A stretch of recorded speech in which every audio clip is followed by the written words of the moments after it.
ओम साईं राम। मैं अंकित तिवारी आपका हिस्ट्री की क्लास में स्वागत करता हूं।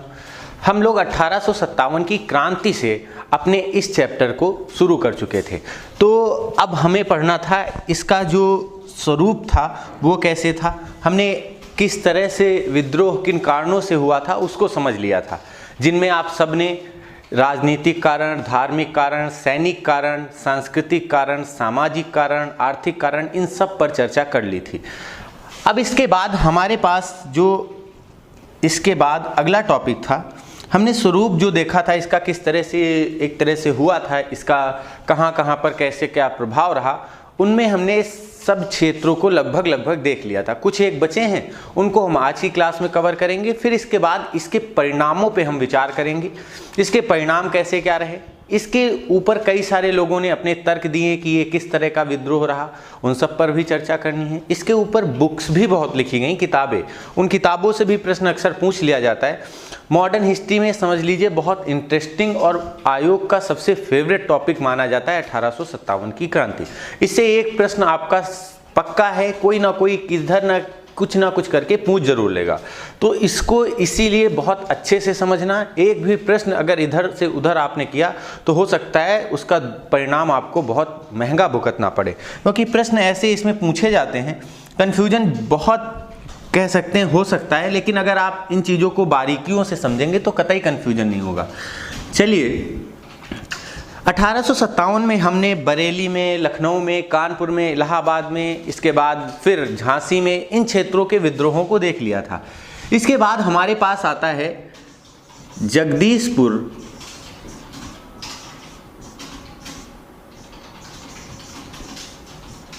ये क्षेत्र आरा जिला भी है वर्तमान में। तो प्रश्न ऐसे भी पूछ सकता है कि आरा में विद्रोह का नेतृत्व किसने किया। यह जगदीशपुर, ये जो क्षेत्र पड़ता है ये वर्तमान बिहार में पड़ता है। यहाँ पर विद्रोह का नेतृत्व किसने किया? कहा जाता है यहाँ पर वीर कुंवर सिंह ने विद्रोह का नेतृत्व किया।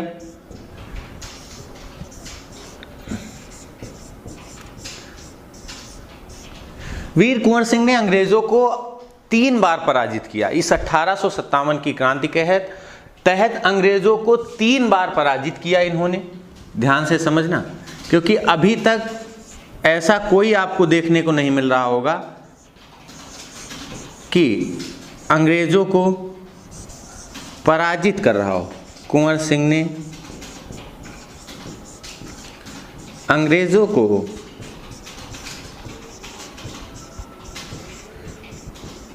तीन बार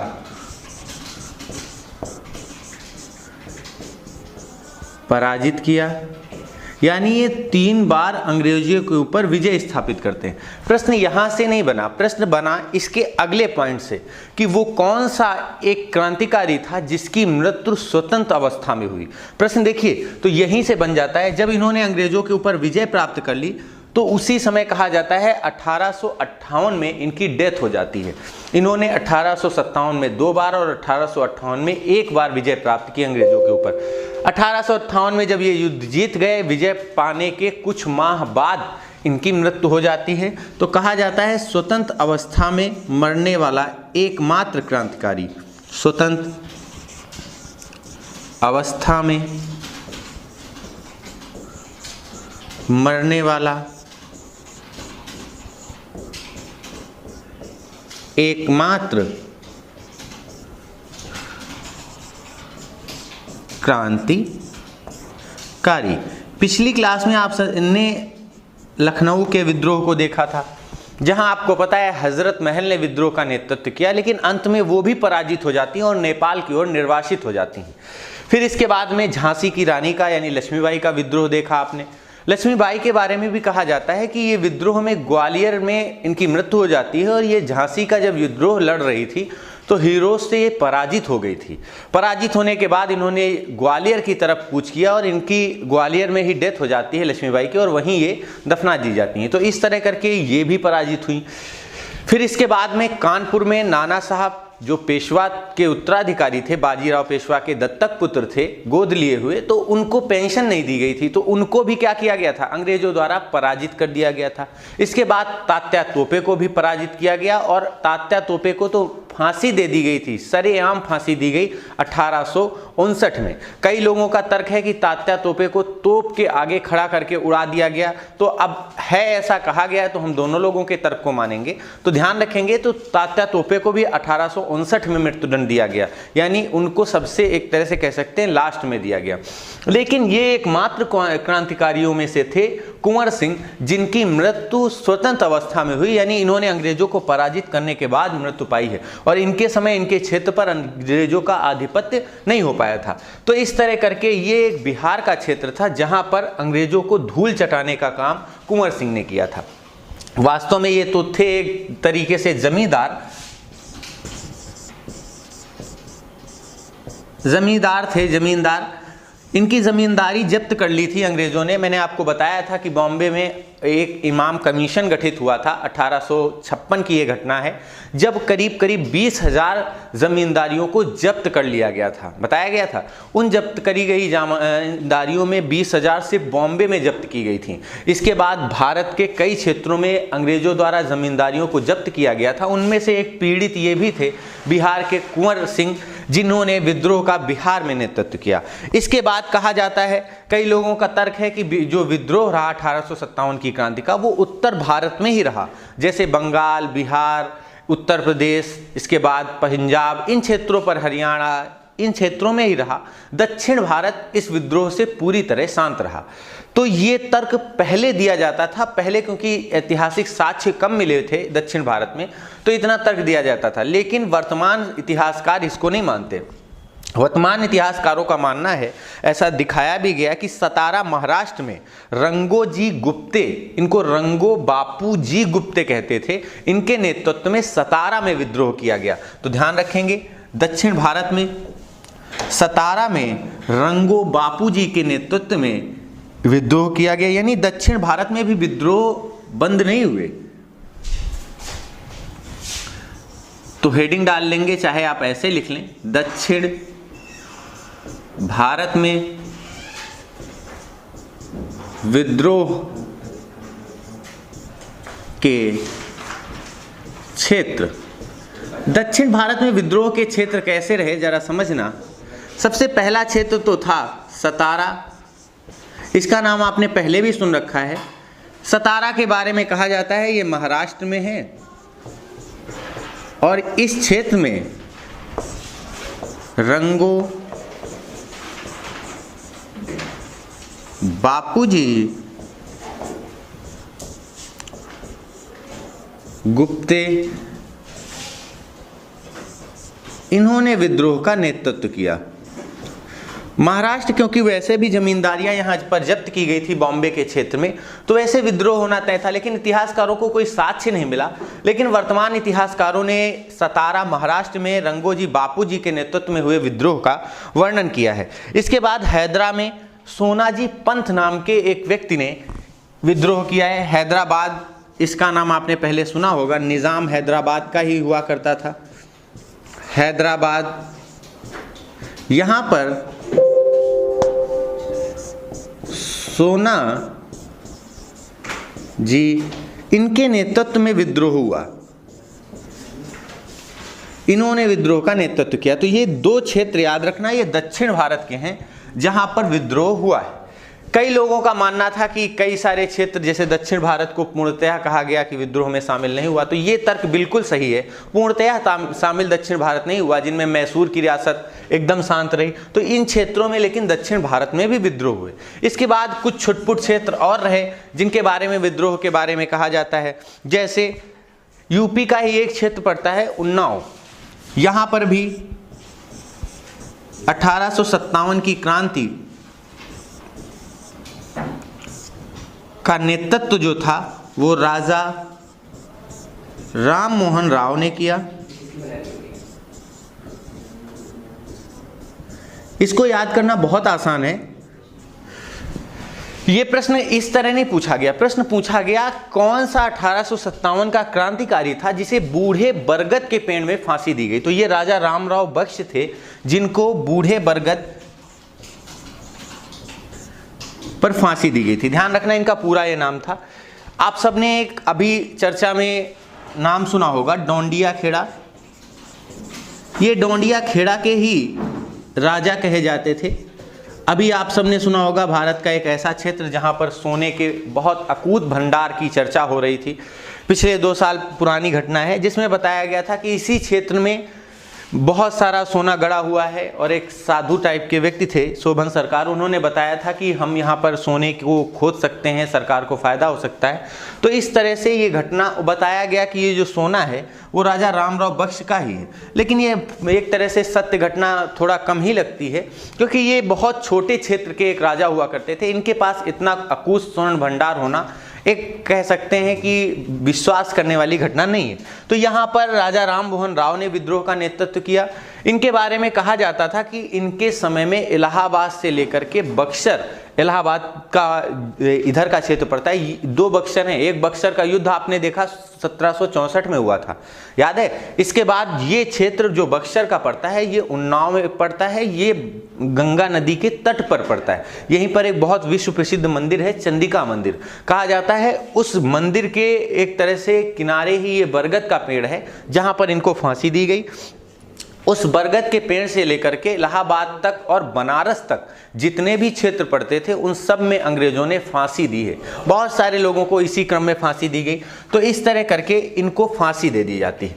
इसके बाद विद्रोह में कई सारी और घटनाएं आपको, जैसे फैजाबाद के विद्रोह की बात की जाए तो मौलवी अहमदुल्लाह ने फैजाबाद के विद्रोह का नेतृत्व किया।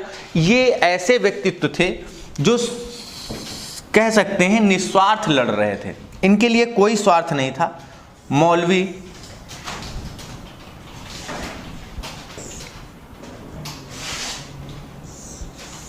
ऐसे लिख लीजिएगा, फैजाबाद।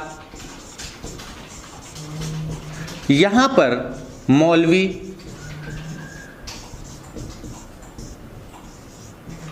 अहमद उल्लाह ने नेतृत्व किया। ये नेतृत्व है और ये इनका क्षेत्र था। इनके पास ना ही कोई ज़मींदारी इनकी गई थी मौलवी अहमदुल्लाह की, ना ही इनको अंग्रेज़ों से कोई एक तरह से कह सकते हैं विवाद था, ना ही ये सेना में शामिल थे। इस तरह से इनका कोई भी व्यक्तित्व नहीं था कि जिस कारण ये विद्रोह करते, लेकिन इन्होंने राष्ट्र के लिए विद्रोह किया है। तो आपको जैसे तात्या तोपे हैं, इन्होंने निस्वार्थ देश की सेवा के लिए कह सकते हैं, राष्ट्र प्रेम के लिए, अपने देश को आज़ाद कराने के लिए सिर्फ विद्रोह में शामिल हुए थे। ध्यान रखना ये कुछ व्यक्तित्व ऐसे हैं। इनके बारे में तो ये प्रश्न भी पूछा गया कि वो कौन सा क्रांतिकारी था जो निस्वार्थ 1857 की क्रांति में भाग ले रहा था। तो ये मौलवी अहमद उल्लाह ही थे। अगर ऑप्शन में तात्या तोपे दिया होता तो वो भी बिल्कुल सही था, क्योंकि उन्होंने भी, तात्या तोपे ने भी निस्वार्थ देश की सेवा के लिए विद्रोह में भाग लिया था। इसके साथ साथ फतेहपुर में अली मोहम्मद ने, ये भी एक मानने वाले थे, इनकी भी कह सकते हैं जागीर थी। फतेहपुर में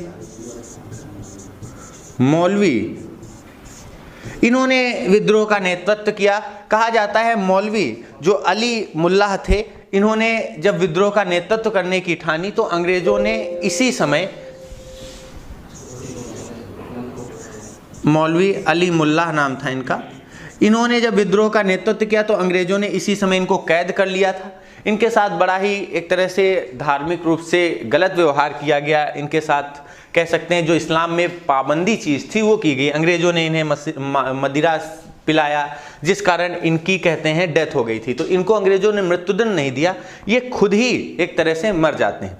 इसके बाद उत्तर भारत में ही एक पानीपत जगह पड़ती है। आप सबने इसके बहुत सारे युद्धों को देखा है।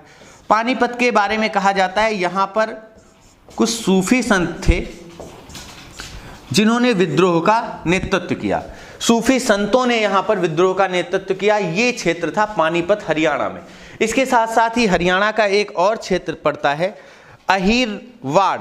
अहिरवाड़ में, हरियाणा में भी, यहाँ पर भी जनता ने विद्रोह का नेतृत्व किया। अहिरवाड़ वाड़, ये हरियाणा में ही पड़ता है। यहाँ पर जनता ने विद्रोह का नेतृत्व किया। तो ये कुछ वो क्षेत्र थे जहाँ पर विद्रोह 1857 की क्रांति के हुए और उनका नेतृत्व करने वाले कुछ लोग थे। ध्यान रखिएगा, कभी कभी प्रश्न ये वाला बहुत इंपॉर्टेंट है, फैजाबाद मौलवी अहमदुल्ला वाला, इसको जरूर याद रखेंगे। फिर इसके बाद में 1857 क्रांति के कुछ कारण बताए जाते हैं। इसके पहले जरा कुछ घटनाओं पे चर्चा कर लीजिए। अच्छा, 1857 की क्रांति के समय एक प्रश्न और पूछा जाता है कि उस समय तत्कालीन पीएम कौन था। 1857 की क्रांति के समय ब्रिटेन का प्रधानमंत्री कौन था? तो जरा हेडिंग डाल लीजिए, कुछ जितने भी पॉइंट हैं एक साथ इनको उठा लेते हैं। 1857 की क्रांति के समय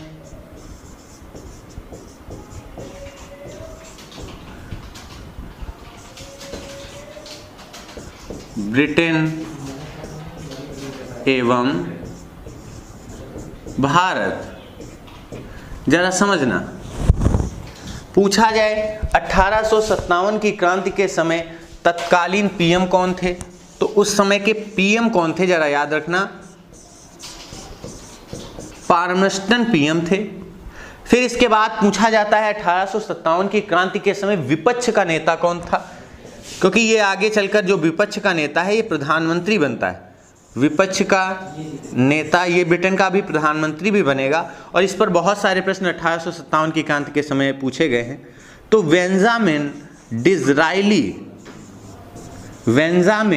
डिज़राइली इसका पूरा नाम था, याद रखना। अगर लिखना चाहें तो बेंजामिन भी लिख लीजिएगा, डिज़राइली याद रखना। तो बेंजामिन डिज़राइली इस समय तत्कालीन ब्रिटेन का एक तरह से कह सकते हैं प्रतिपक्ष का नेता था, ये कंजर्वेटिव पार्टी से आता था। फिर इसके बाद पार्मस्टन जो था ये लिबरल पार्टी का नेता था। फिर इसके बाद में कहा जाता है, जब इनको आपने बता दिया तो बता दीजिए कि 1857 की क्रांति के समय भारत का गवर्नर जनरल कौन था। तो जरा देखना, भारत का गवर्नर जनरल, तो याद रखना लॉर्ड कैनिंग इसका गवर्नर जनरल था और इसका शासनकाल जरूर याद रखना, जब तक वो गवर्नर जनरल रहता है तो 1856 से 58 तक ये गवर्नर जनरल रहता है। फिर इसके बाद वायसराय बन जाता है और लॉर्ड कैनिंग ये भारत का पहला वायसराय था जो 1858 से 62 तक रहता है। फिर इसके बाद में अगर पूछा जाए कि इस समय सेनापति कौन था, अंग्रेजों का सेनापति कौन था, तो अंग्रेजों का सेनापति मुख्य जो था वो कैंपबेल ही था, कैंपबेल था। फिर इसके बाद पूछा जाए कि इस समय मुगल बादशाह कौन था, मुगल बादशाह, ये सारे प्रश्न पूछे गए हैं। तो मुगल बादशाह जो था वो बहादुर शाह जफर थे, जिन्होंने दिल्ली में विद्रोह का एक तरह से संचालन किया था, नेतृत्व उन्हीं को सौंप दिया गया था। फिर इसके बाद में अगर पूछा जाए 1857 की क्रांति के समय ब्रिटेन की महारानी कौन थी, ये प्रश्न बहुत अच्छा है। तो यहाँ पर रानी विक्टोरिया थी, जो अगर पूछा जाए महारानी कौन थी ब्रिटेन की, तो विक्टोरिया थी, जो 1837 से लेकर के 1901 तक रहती। यानी इतने के बीच में जितनी भी घटनाएं आपको मिले वो सब रानी विक्टोरिया यानी यही इस समय क्राउन थी।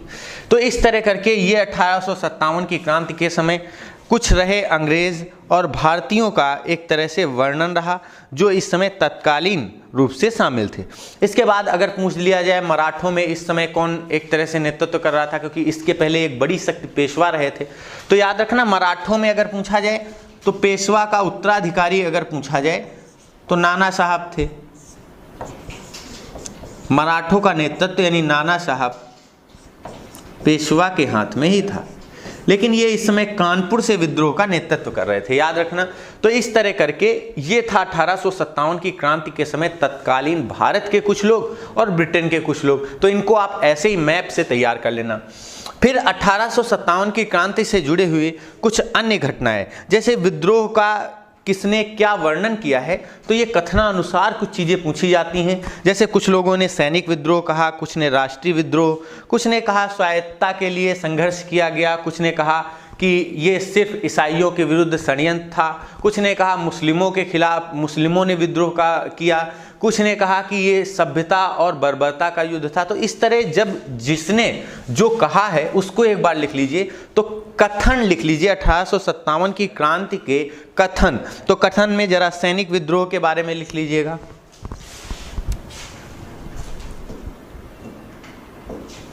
(1857) की क्रांति के विषय में कथन।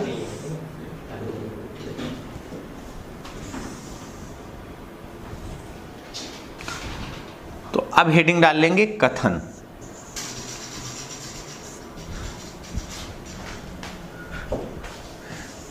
कथन किसने कहा? कंपनी का एक कह सकते हैं सेनापति ही था, लॉरेंस, हेनरी लॉरेंस इसका पूरा नाम था। इसके बाद मानसन और सीले,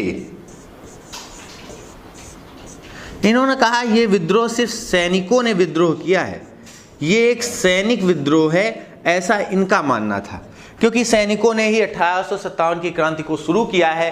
मंगल पांडे एक सैनिक थे, इसके बाद मेरठ की ही बटालियन सैनिक थी जिसने विद्रोह को शुरू किया था। इसके बाद ईसाइयों के विरुद्ध संघर्ष, कुछ लोगों ने कहा क्योंकि ब्रिटेन से जो लोग आ रहे थे वो ईसाई मत को मानने वाले थे, तो ईसाई के विरुद्ध विद्रोह, ये कहा है रीज ने। ये भी कंपनी के एक अधिकारी थे जिन्होंने कहा ये ईसाइयों के विरुद्ध एक षड्यंत्र है, उनके खिलाफ विद्रोह किया गया है।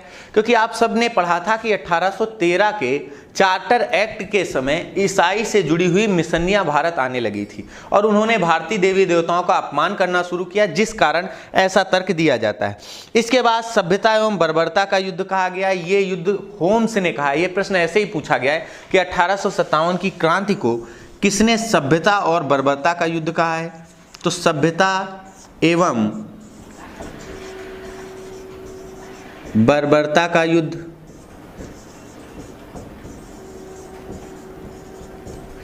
सभ्यता एवं बर्बरता का युद्ध कहा गया है, ये एक कंपनी के ही होम्स नाम के अधिकारी थे, इन्होंने कहा है।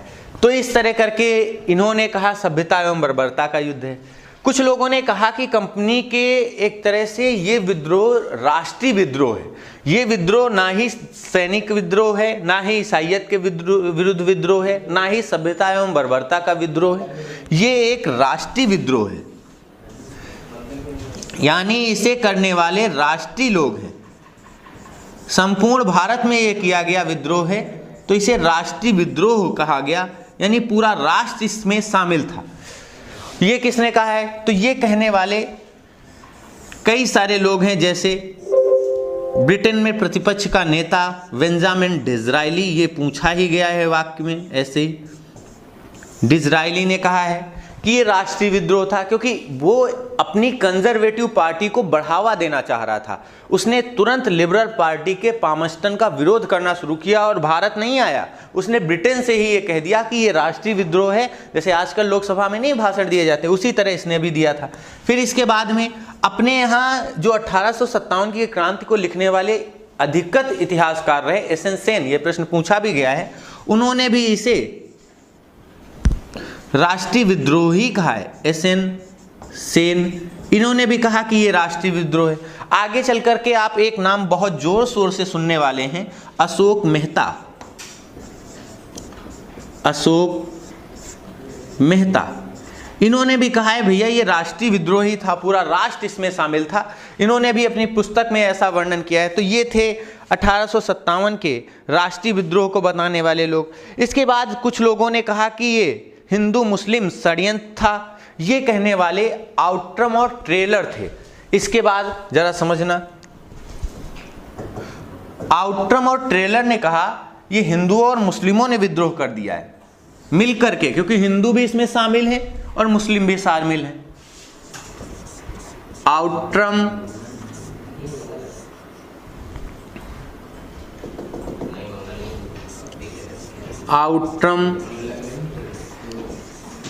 ये कंपनी के दोनों सेना नायक थे एवं ट्रेलर के अनुसार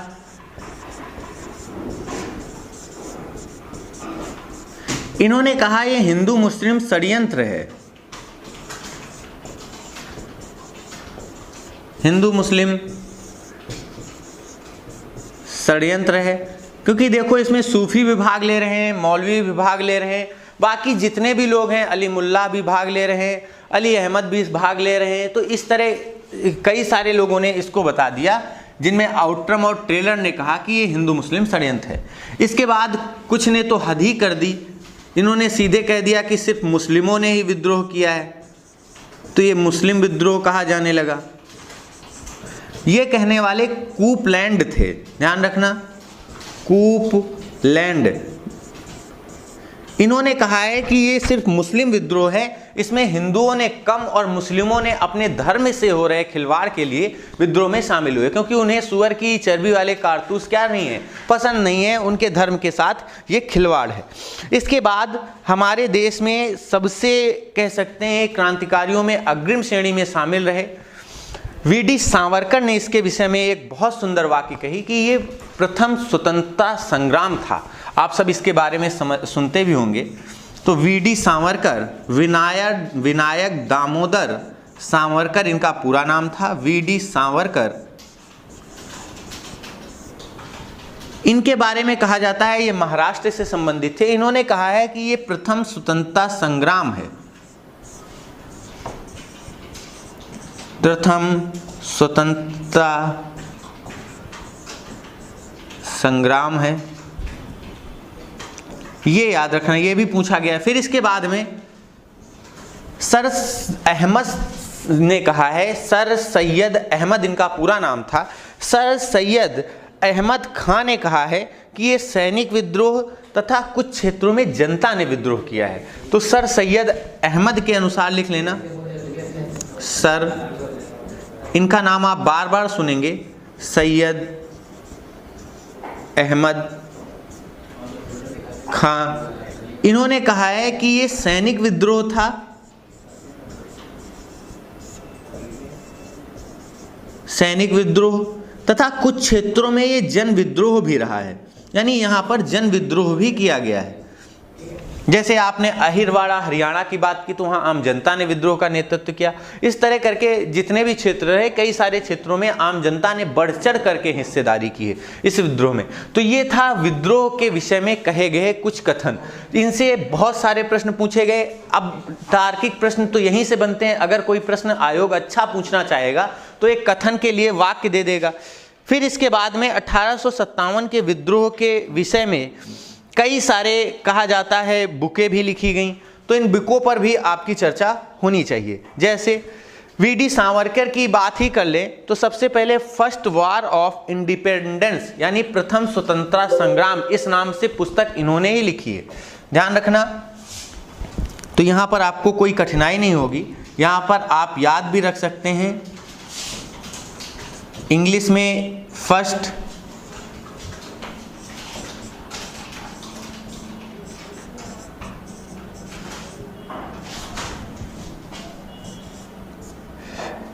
इंडिपेंडेंस यानी प्रथम स्वतंत्रता संग्राम के बारे में अगर किसी ने लिखा है तो ये वीडी सावरकर ने ही लिखा है।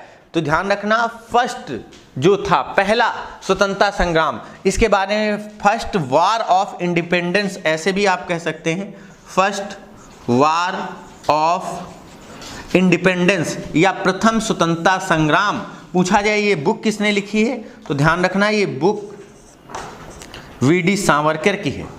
फिर इसके बाद में अभी आपने एक नाम सुना था एसएन सेन का।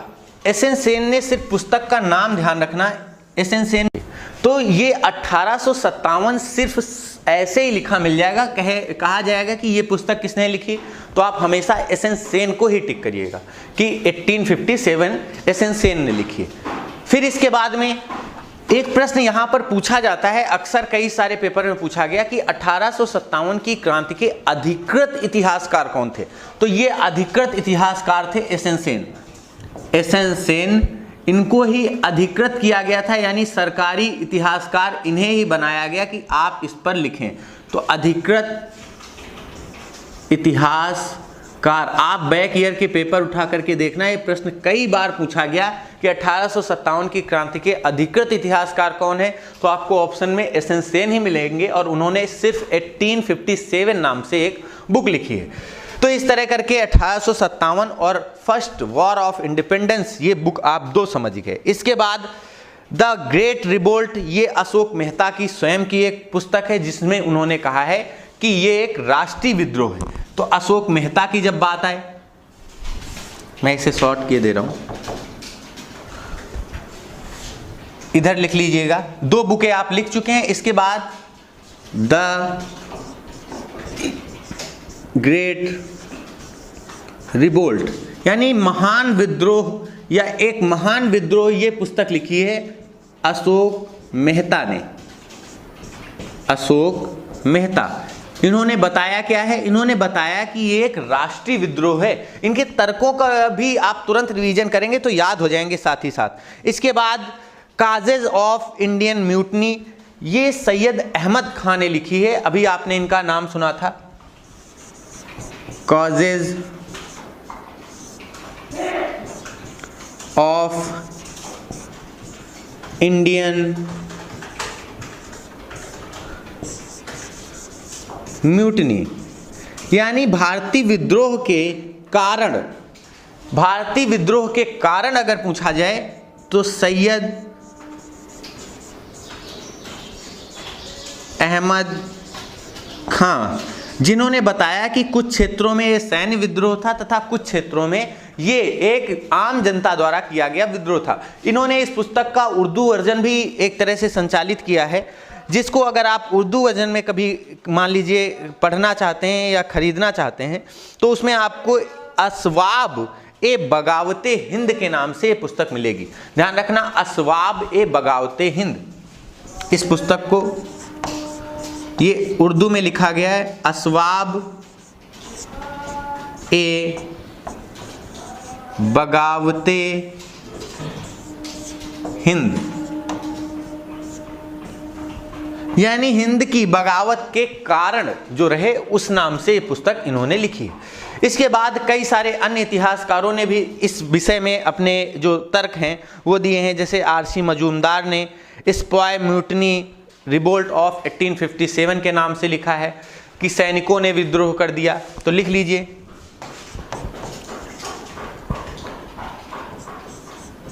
स्पॉय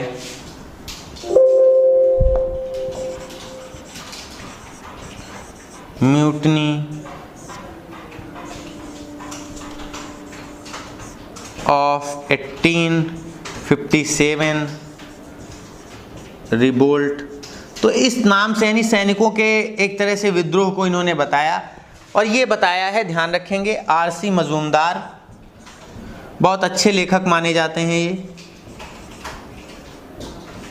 अगर सैनिकों की बात कर दें, यानी स्पॉय म्यूटनी, जो स्पॉय का मतलब होता था जो अंग्रेजी सेना में सैनिक होते थे उनके बारे में, तो स्पॉय म्यूटनी ने ये विद्रोह किया है। इस पुस्तक को लिखा है आरसी मजूमदार ने, बहुत अच्छे लेखक माने जाते हैं। फिर इसके बाद में 1857 की क्रांति के ऊपर आपने पुस्तकें देख ली, इनके ऊपर किसने क्या तर्क दिए वो देख लिए। अब जरा वो चीज़ें उभार करके सामने लाइए जिससे आप 1857 की क्रांति को ये सिद्ध कर दीजिए कि 1857 की क्रांति असफल क्यों हुई, क्योंकि इसकी कोई सफलता नहीं हुई। दुनिया में जितनी भी क्रांतियाँ हुई, चाहे वो रूस की क्रांति हुई हो, बोल्शेविक क्रांति जिसे कहते हैं, उसमें भी सफलता मिली, यानी रूस में तानाशाही को एक तरह से मान्यता दी गई। फिर इसके बाद में साम्यवादी क्रांति उसी को कहा जाता है। फिर इसके बाद में अगर आप फ्रांस की क्रांति को कहें वो भी सफल रही, अगर आप अमेरिका की क्रांति को कहें तो वो भी सफल रही, अगर इंग्लैंड की क्रांति कहें वो भी सफल रही। फिर भारत में 1857 की क्रांति को असफल क्यों घोषित किया गया, क्यों इसमें सफलता नहीं मिल पाई, उसके जरा कारणों पे चर्चा करिए और दुनिया की अन्य क्रांतियों से इसको समझने की कोशिश करिएगा।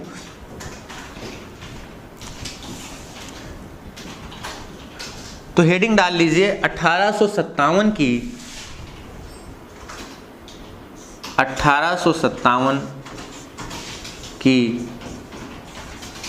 क्रांति के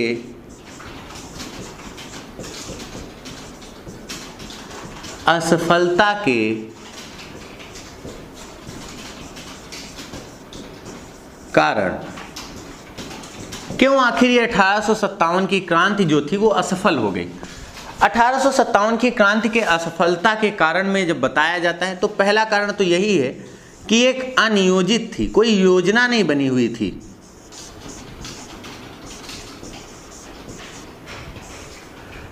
इस क्रांति की कोई योजना नहीं बन पाई, यानी ये एक अनियोजित क्रांति थी, कहीं भी किसी समय किसी भी क्षण हो जाती थी। जो डेट तय की गई थी उस डेट पर कहीं भी एक भी जगह विद्रोह नहीं हुआ। तो इस तरह करके एक तरह से कह सकते हैं अनियोजित क्रांति थी, इसका कोई नियोजन नहीं किया गया था। बाकी दुनिया की अंत क्रांतियों का एक बेहतर नियोजन होता था, साथ ही साथ इसका कोई नेता नहीं था, यानी ये नेतृत्व विहीन थी।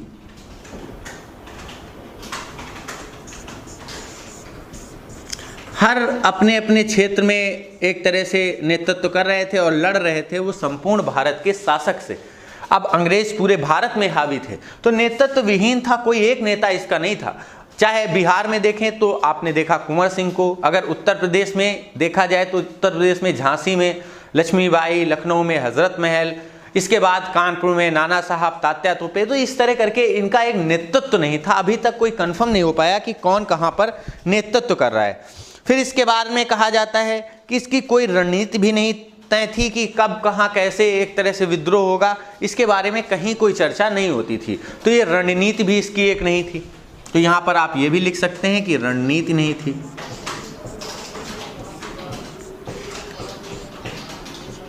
फिर इसके बाद 1857 की क्रांति के बारे में कहा जाता है कि इसका कोई सेनापति नहीं था, सेना नायक नहीं था, जबकि अंग्रेजों के पास बेहतर सेना नायक थे। तो यहाँ पर असफलता के कारणों में आप ये लिखेंगे अंग्रेजों के बेहतर सेना नायक। इनमें आप एक दो का नाम चाहें तो लिख सकते हैं, जैसे कैंपबेल, ये तो स्वयं सेनापति था। इसके बाद लॉरेंस, सीले, मानसन, ये सब सेनापति ही थे। लॉरेंस, सीले, मानसन। इसके बाद ह्यूरोज, जिसने झांसी के विद्रोह का दमन किया था, और इसने एक वाक्य कहा था कि 1857 की क्रांति में एकमात्र झांसी की रानी ही मर्द थी। तो इस तरह से जितने भी एक तरह से कह सकते हैं कारण आपने बता सकते हैं। फिर इसके बाद में कहा जाता है अंग्रेजों ने कई सारे क्षेत्रों को इसलिए विकसित किया था कि जो भारतीय विद्रोह करें उनको दबा सकें। जैसे इस विद्रोह को सफल बनाने में कुछ चीज़ों का बड़ा महत्वपूर्ण योगदान रहा जो इसके पहले अंग्रेजों ने डेवलप कर ली थी। जैसे रेल का विकास हो चुका था, इस रेलवे ने सैनिकों को जहां जरूरत थी वहां तुरंत पहुंचाया। इसके बाद डाक के द्वारा मैसेज अंग्रेज तुरंत पहुंचा देते थे, चिट्ठियां पहुंचा देते थे कि कहां पर कैसी सिचुएशन है, जो इनको विद्रोह के तहत फायदा दी गई। तार लाइनों ने इनके विद्रोह को और सुलभ बना दिया, यानी विद्रोह को दबाने में और सुलभ इनको मौका दिया। तो ये कुछ कारण थे, और इन सब कारणों पे एक कारण जो सबसे ज़्यादा महत्वपूर्ण था, जिसके बारे में खुद कैंपबेल ने कहा है, उसको जरा समझ लीजिए। इसके बाद कहा जाता है कि 1857 की क्रांति में भारत के कुछ ऐसे राजा थे जो शामिल ही नहीं हुए, वो अंग्रेजों के साथ जुटे रहे, जिनमें पटियाला का राजा,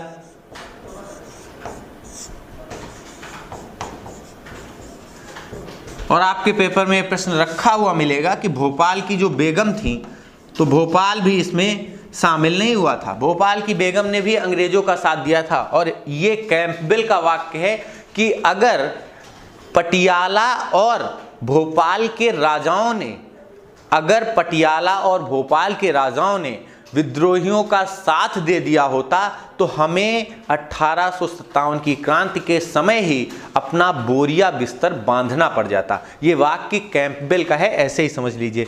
फिर इसके बाद में कश्मीर के भी राजा ने इस विद्रोह में साथ नहीं दिया था। इसी तरह जींद का राजा जो था उसने भी अंग्रेजों का साथ दिया। तो भारत में बहुत सारे ऐसे लोग थे जो इस समय कहते नहीं जैसंदों का काम कर रहे थे, अंग्रेजों का साथ दे रहे थे, और भारतीय जो ये लोग थे वो विद्रोह कर रहे थे। जबकि भोपाल की जो बेगम थी, जो भोपाल की इस समय बेगम थी, वो कुंवर सिंह यानी बिहार के रिश्तेदारी में आती थी। तो अब देखिए एक दूसरे का ही साथ यहाँ देने को कोई तैयार नहीं होता था। तो इस तरह से ये कुछ कारण थे। इसके साथ साथ ही कहा गया कि कई सारे इतिहासकारों ने बताया कि अब भारतीयों ने छापामार युद्ध रणनीति त्याग दी थी। जो गुरिल्ला वार होता था वो अंग्रेजों के खिलाफ इन्होंने किया ही नहीं कहीं। तो एक कारण ये भी बताया जा सकता है कि छापामार रणनीति नहीं की, छापामार युद्ध भारतीयों ने नहीं किया।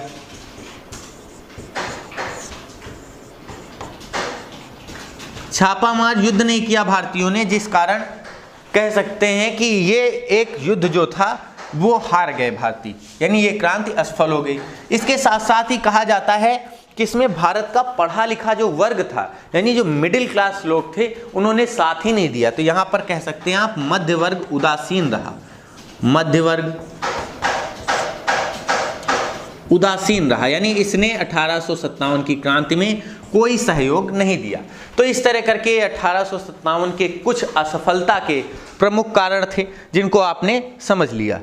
फिर इसके बाद अब समझने हैं हमें 1857 की क्रांति के कारणों को हम दो तरीके से समझेंगे, क्योंकि पेपर में दोनों तरीकों से आपको तैयार करना पड़ेगा। एक होते हैं परिणाम, जो होते हैं वो तात्कालिक परिणाम क्या किए गए, यानी तात्कालिक इसका क्या परिणाम रहा।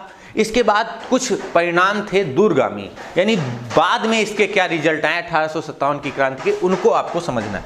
तो पहली हेडिंग आपको ये डालनी है 1857 की क्रांति के कारण।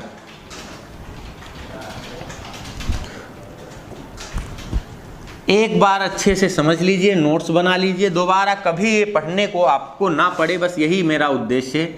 1857 की क्रांति के कारण आपको दो तरीके से समझने हैं। पहला तात्कालिक कारण,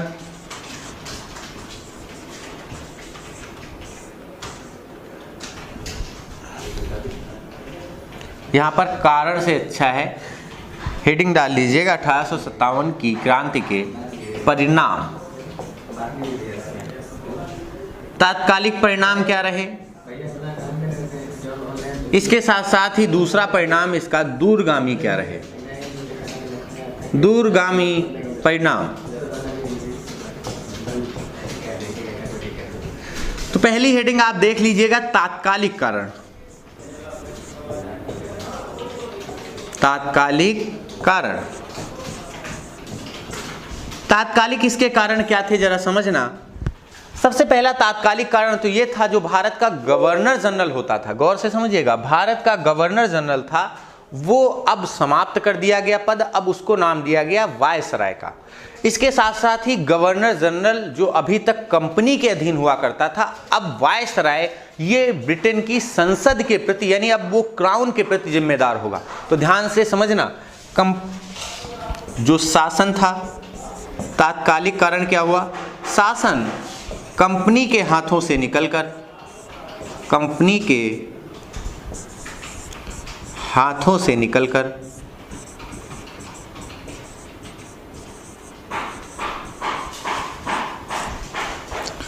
क्राउन के हाथों में चला गया। क्राउन मतलब महारानी जो थी, यानी विक्टोरिया के पास, क्राउन के हाथों में चला गया। यानी अभी तक जो गवर्नर जनरल होता था वो कंपनी का होता था। अगर कोई पूछे भारत का गवर्नर जनरल किसके प्रति जिम्मेदार होता था, तो कंपनी के प्रति। अगर पूछा जाए वायसराय किसके प्रति जिम्मेदार होता था, तो वो होता था अब महारानी यानी ब्रिटेन की कह सकते हैं तात्कालिक जो होती थी उनके प्रति। फिर इसके बाद में ब्रिटिश मंत्रिपरिषद में एक पद गठित किया गया जिसको भारत सचिव के नाम से जानते हैं। तो 1857 की क्रांति के बाद भारत सचिव जो था इस पद को गठित किया गया, भारत सचिव।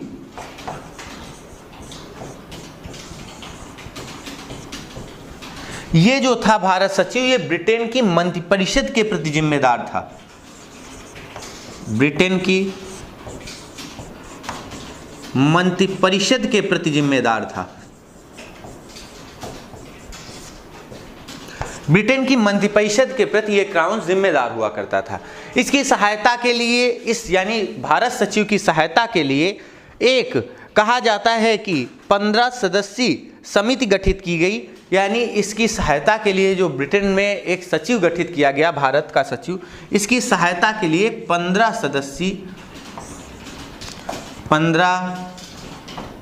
सदस्यीय परिषद गठित की गई।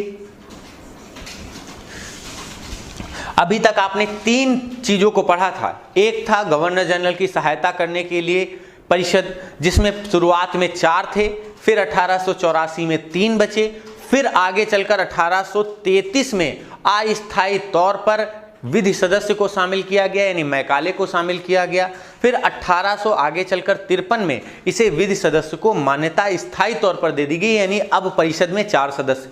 इसके बाद फिर थे बोर्ड ऑफ डायरेक्टर के सदस्य, जो कंपनी में 1773 के रेगुलेटिंग एक्ट के तहत आ गए थे। फिर इसके बाद में जिनकी संख्या 24 हुआ करती थी। फिर इसके बाद बोर्ड ऑफ डायरेक्टर का गठन किया गया था, आपको बताया गया था। तो ये सभी लोग अभी तक, यानी कौन कौन से हैं? गवर्नर जनरल की सहायता के लिए एक परिषद, फिर इसके बाद बोर्ड ऑफ डायरेक्टर के सदस्य और बोर्ड ऑफ कंट्रोलर।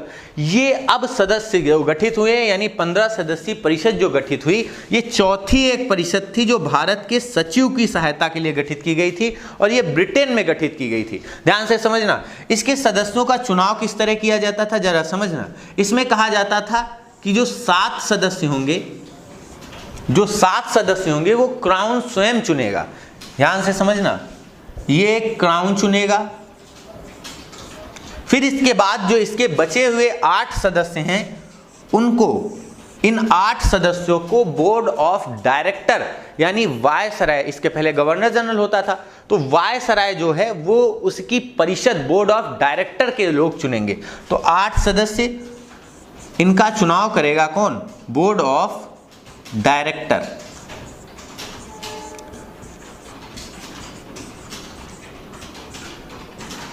ये कंपनी को, जो बोर्ड ऑफ डायरेक्टर था, ये कंपनी को व्यापारिक मामलों में सलाह देने के लिए गठित किया गया था। तो इस तरह करके एक ये भी सुधार 1857 की तात्कालिक कारणों में से आ जाता है। फिर इसके बाद कहा जाता है गवर्नर जनरल का जो पद था अब उसे वायसराय के नाम से संबोधित किया जाने लगा। ये भी एक तात्कालिक कारण में ही आता था। फिर इसके बाद इसको पहले लिख लीजिए,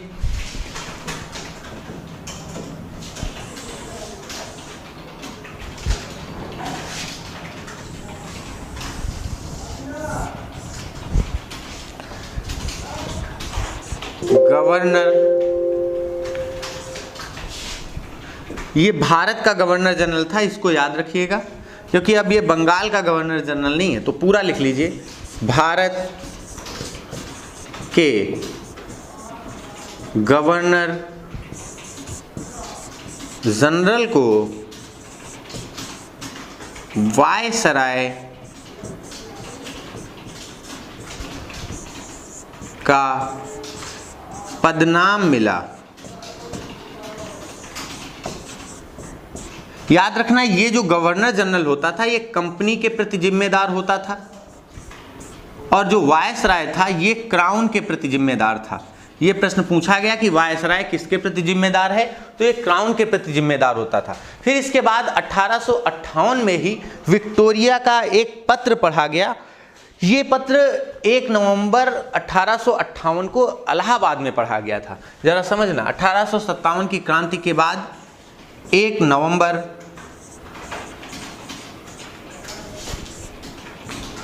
1858 को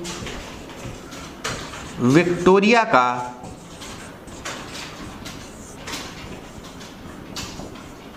पत्र पढ़ा गया। इस विक्टोरिया का पत्र का मतलब था कि इसमें कुछ सुधार दिए गए थे, उनको पढ़ा गया।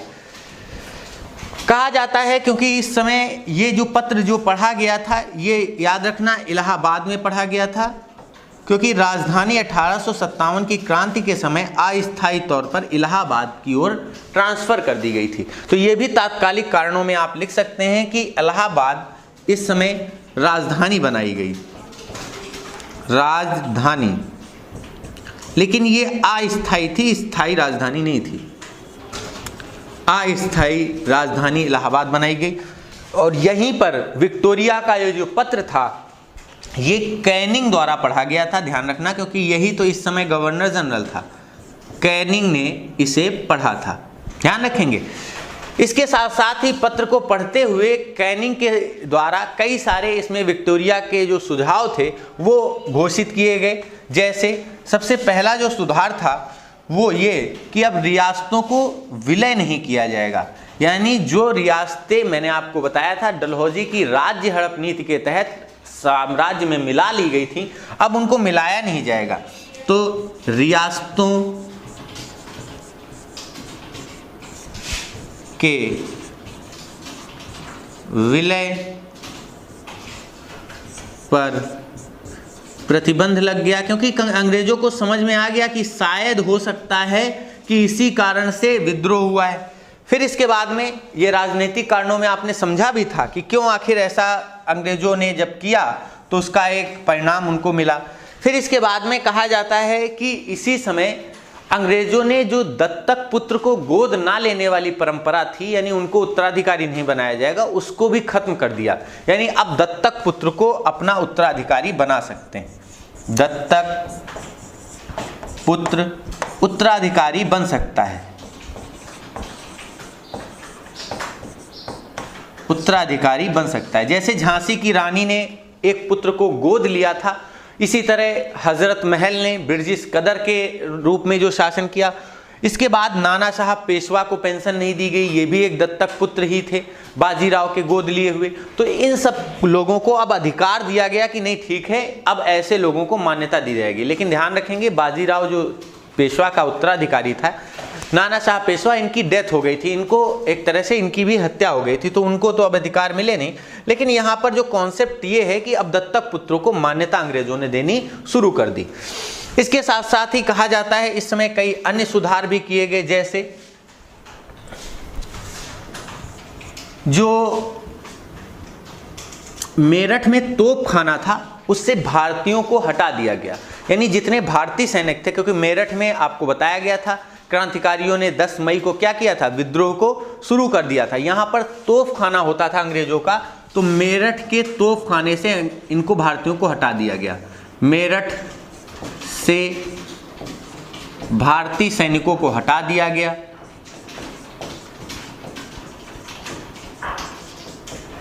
इसके साथ साथ ही कई अन्य कारण भी बताए गए, जैसे अंग्रेजों की 3 बड़ी प्रेसिडेंसियां जो थी, बॉम्बे, इसके साथ साथ ही मद्रास, और एक थी इधर बंगाल, यहां पर सैनिकों की संख्या घटा दी गई।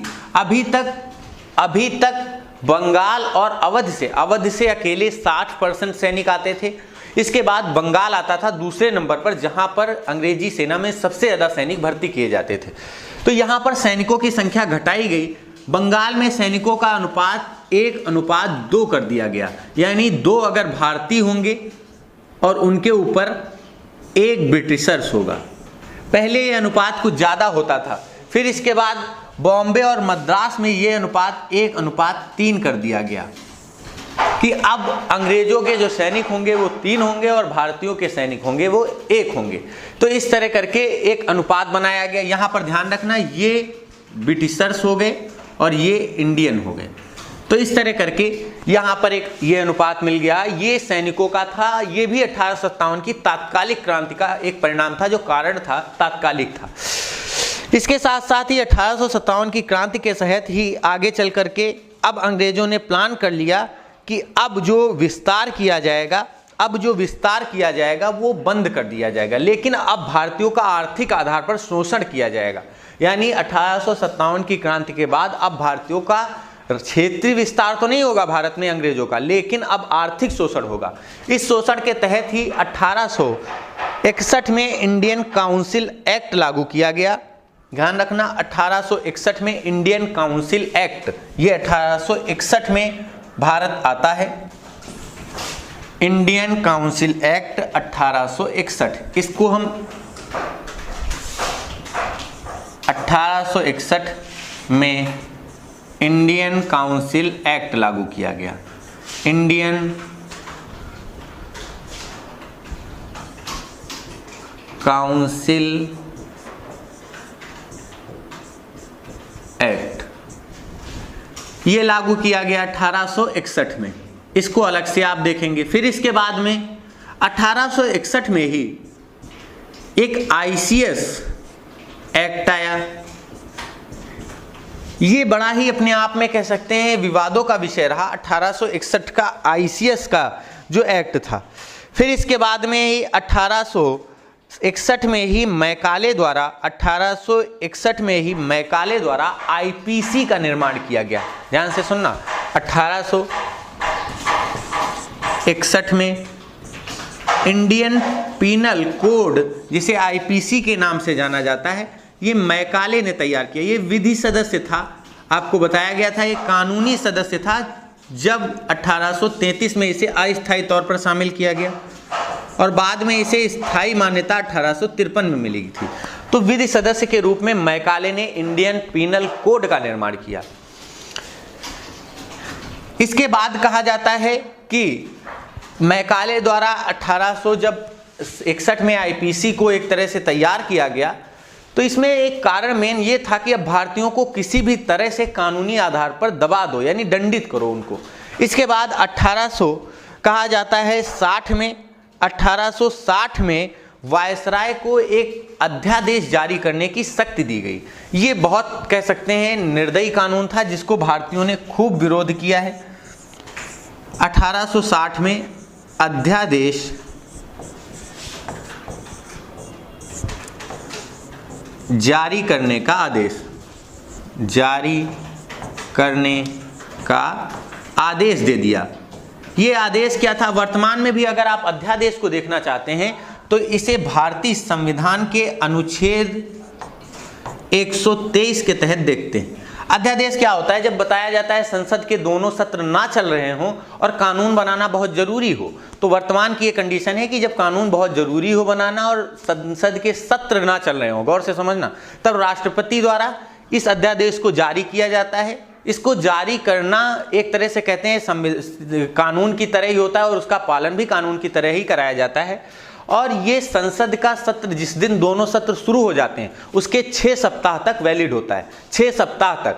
फिर इसके बाद 6 सप्ताह के भीतर इसे अनुमोदित कराया जाता है, इसका यानी अनुमोदन कराया जाता है दोनों सदनों से। अगर दोनों सदनों ने इसे पास कर दिया, राष्ट्रपति ने साइन कर दिए, तो ये बिल बन जाएगा। नहीं तो संसद के सत्र चलने के 6 सप्ताह बाद ये अपने आप निरस्त हो जाता है, ध्यान रखना। तो ये था वास्तव में अध्यादेश। इसके बाद एक तरह से कह सकते हैं अंग्रेजों ने वो कानून लाने शुरू किए जो भारतीयों को पूरी तरह से अब नेस्तनाबूद करने वाले हैं।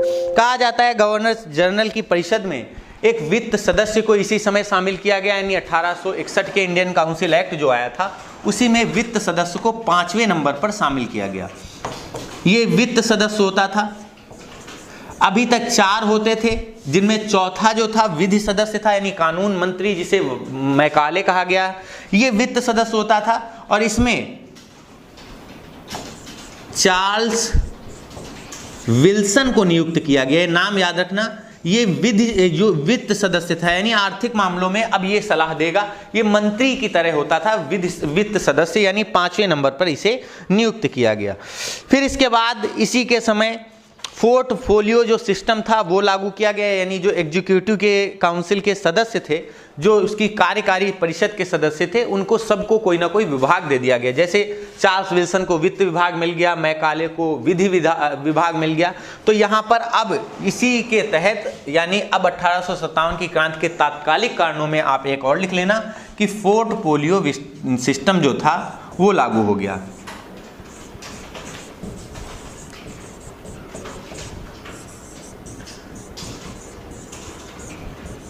सिस्टम लागू, यानी हर किसी को एक विभाग दे दिया जाएगा, यही पोर्टफोलियो सिस्टम होता था, ध्यान रखेंगे।